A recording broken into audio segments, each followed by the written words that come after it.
What is up, everyone? Welcome back to the channel. If you are an Outlander fan, you already know that we are in the final stretch of one of the most beloved romance dramas in television history. Season 8, Episode 9, titled Pharos, just dropped on Starz, and this penultimate episode delivered some of the most emotionally satisfying moments of the entire series. We are talking years of unresolved tension finally coming to a head. So grab your tea, get comfortable, and let's break down everything that happened in Pharos. And yes, full spoilers ahead.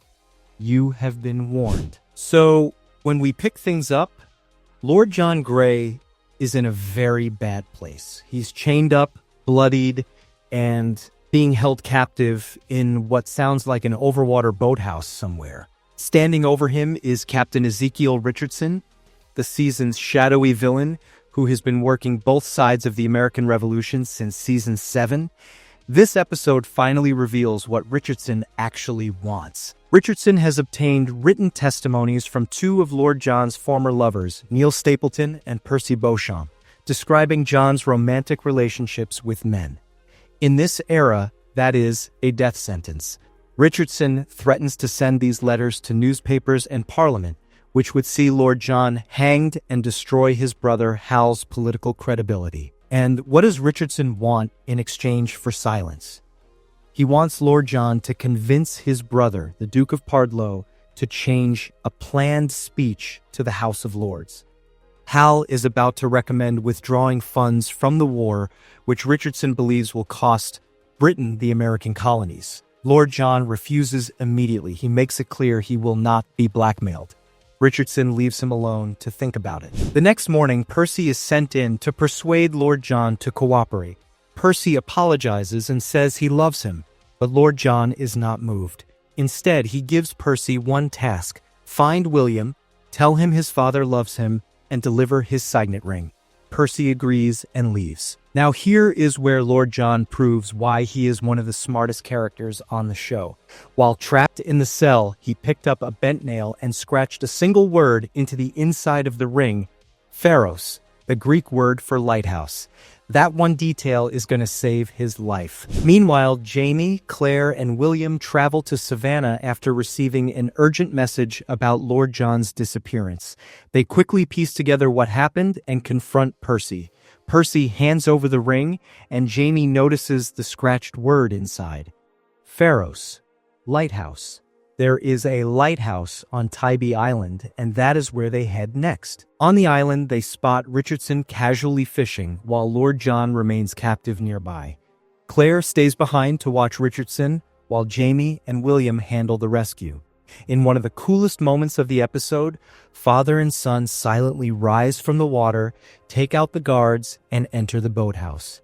Lord John is alive, bruised and exhausted, but alive. And when William walks in behind Jamie, the two gray men embrace in a quiet, emotional moment that completely lands. Now here comes the biggest twist of the episode. While Jamie, William, and Lord John prepare to leave, Claire is left alone with Richardson. And Richardson finally explains why he is so desperate for Britain to win the war. He talks about abolition, slavery, and how the American colonies breaking away will delay the end of slavery for another 85 years. Millions will suffer. Then, he mentions something Claire realizes he should not know anything about: the American Civil War. Claire immediately understands the truth. You're a time traveler. Richardson confirms it. He came back in time to change the outcome of the revolution and prevent the Civil War from ever happening. It is a shocking reveal, and for a moment, Claire is tempted by the possibility that history can actually be changed.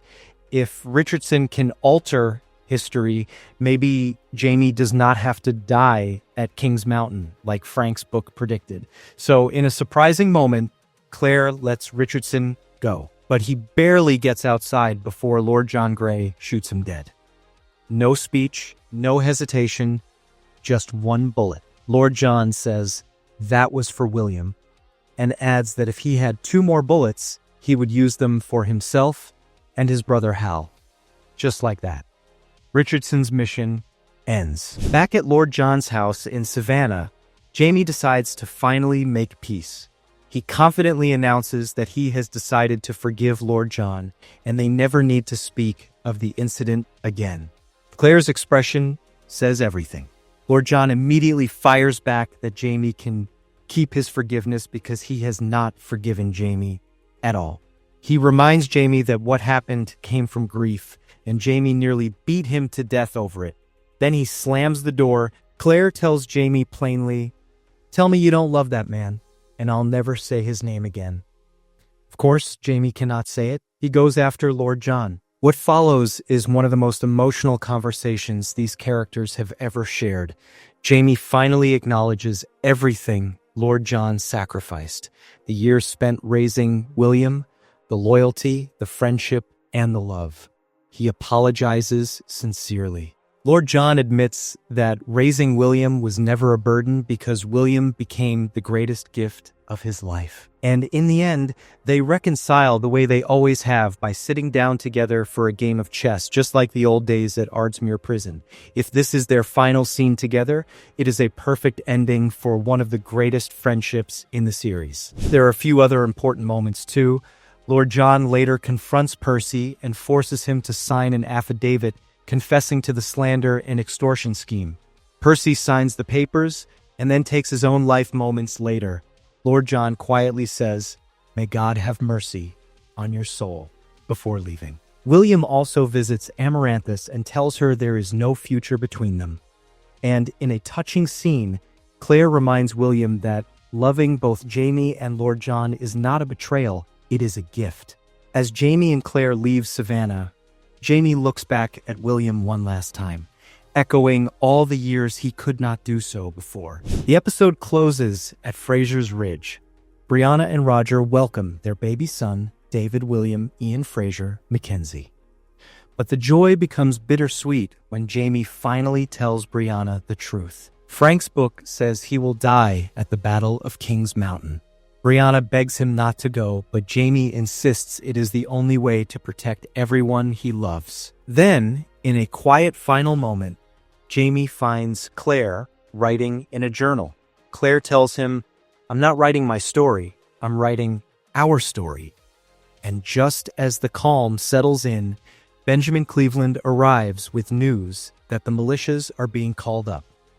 The Battle of King's Mountain is here. So there you have it. Outlander Season 8, Episode 9, Pharos. We got a shocking time travel reveal, one of the most emotional reconciliations in the show's history, and a setup that sends us directly into what promises to be an emotional series finale.